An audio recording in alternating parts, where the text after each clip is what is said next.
station sa Modiri FM ka Lekhubu nele mogote Lekhubu la 91.7.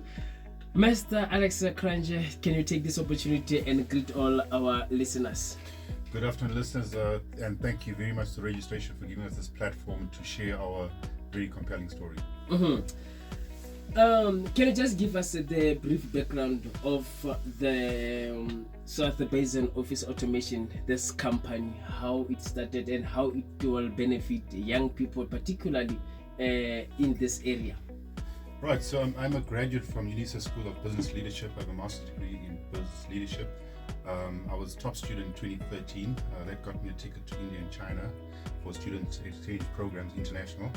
And after the exposure internationally, coming back to my corporate job, which was I was head of transformation in a corporate company, I all of a sudden found my job very boring and decided to embark on a different journey of entrepreneurship. Trying to find what to do was a challenge. Lots of businesses are oversubscribed.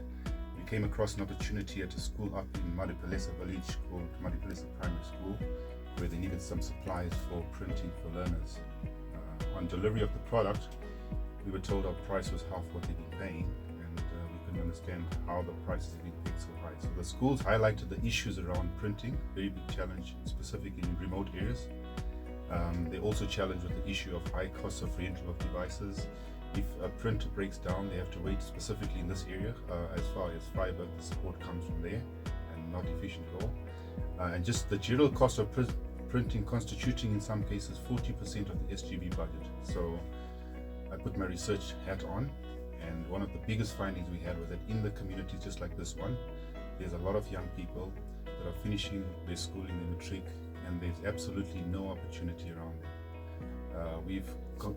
With these research findings, we approached HP being a top brand globally.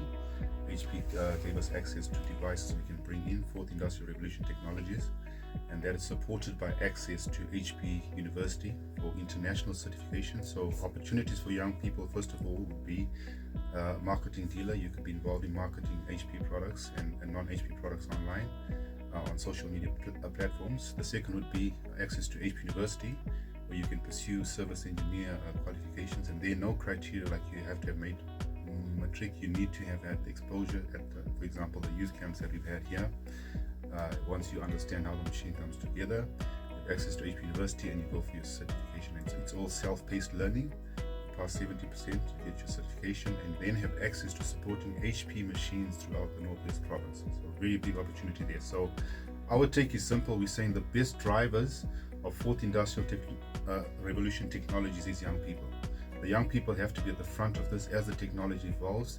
They have to support schools with IT infrastructure, connectivity, and all these things. And we are here at South Bison representing HP in the space and saying we're mobilizing the youth for this fourth industrial revolution technologies, which is sustainable. The schools will run forever. So that's the sustainability of this program. Very excited. We were at a youth camp yesterday in this community. We were very blown. I mean, there's a perception that because young people are rural, they don't have knowledge. I was doing train the trainer. I train one person, he trains the rest. So follow us on our social media platform to see practical, on the ground solutions for this challenge around youth unemployment. And just to add as well that it's collectively that we can make this happen. It's not up to South Bison alone.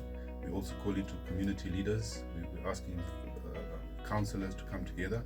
If we were to unlock this opportunity for young people, let's open the door completely. So the schools is the first target, but we're saying even your government buildings that are printing, there's an opportunity for us to utilize local skill to support this infrastructure. It's more efficient, and the economic benefit accrues to local people.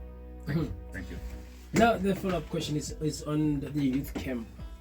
So if one wants to host a youth camp, what are the channels? Do you have to pay, or what are the procedure on that matter?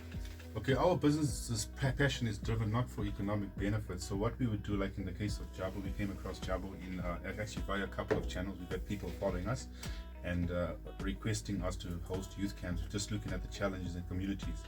We came across Jabo, and it's a collaboration. So we provide the technical training, access to market. That's basically what we're about. we would ask the community leaders to coordinate, for example, a hall. We need to have a hall where we can host this event. If there's connectivity, that would be great as well, so that we can do some practical online training for them. And then thirdly, there's the catering side, where we say at least provide some refreshments. It doesn't have to be anything major. I mean, yesterday we had very little, but everybody was fine and they were there for the technology. So I like the energy behind this, but it's a collaborative process where each stakeholder makes a contribution towards the success of the events. It's not us exclusively. Yeah. Africa Borwa ke jaaka ntse tsweletse pele fa jalo go ka tlhosa ntate Alex. Was it the last youth camp that you held yesterday, or is going to be more? Well, this year we've held a total of about 13 youth camps. We've got the next weekend we're up in Bloemfontein in the Free State.